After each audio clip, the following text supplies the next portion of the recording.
Kalau kita pernah menonton film tentang penjelajah waktu seperti Back to the Future atau Avenger, kadang kita suka bertanya, apa benar kita bisa menjelajah waktu? Nah, di video kali ini kita akan membahas tentang waktu. Apakah waktu sefleksibel itu untuk dijelajahi? Mesin waktu seperti apa yang akan kita pakai untuk mewujudkannya? Seorang ilmuwan terkenal sepanjang masa, Albert Einstein, pernah mengungkapkan bahwa waktu tidaklah konstan. Ia bergerak maju. Menurut Einstein, waktu memiliki ruang 4 dimensi. Bersama dengan ruang 3 dimensi, ia menyatu dalam dimensi keempat, yakni ruang waktu. Secara teori, membangun mesin waktu adalah sesuatu yang mungkin.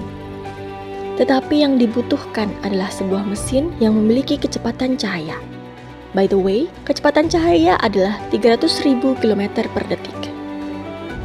Teori relativitas Einstein mengatakan bahwa semakin cepat kita bergerak melalui ruang angkasa, semakin lambat pula kita bergerak dalam waktu.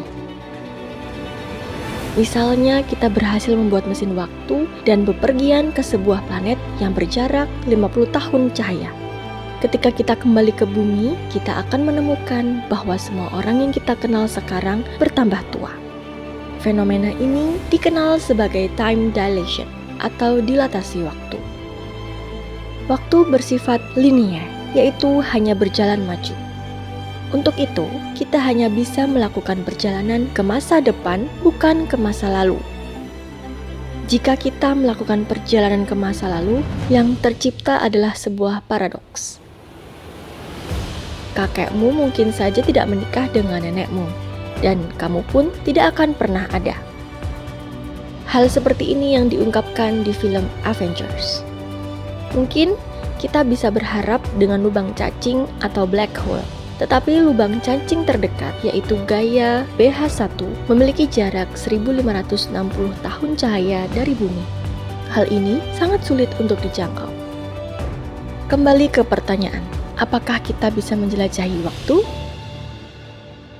Melakukan perjalanan waktu erat kaitannya antara kecepatan, massa, dan energi. Seperti yang diungkapkan dalam rumus Einstein, E sama dengan mc².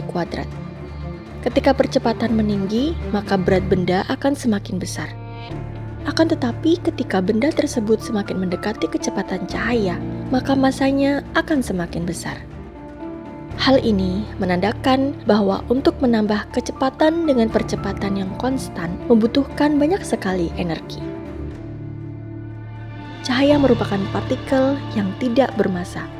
Maka dari itu, cahaya mampu menembus batas kecepatan tanpa harus menambah massanya. Berbeda dengan manusia atau benda lain yang bermassa, maka dibutuhkan energi yang sangat besar untuk melakukan perjalanan waktu.